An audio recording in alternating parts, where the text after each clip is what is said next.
তাহলে বাংলাদেশের ভিতরে 10% এসে মনে করো যে ইসলামপন্থী দল আর 90% মুসলমান হইতে বাকি 80% কি জাহান্নামে যাবো?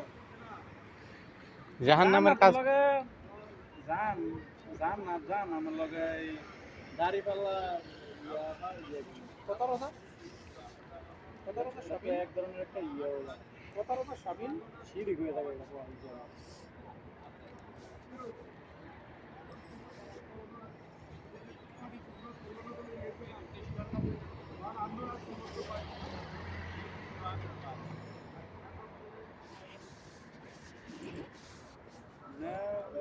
না আমল যদি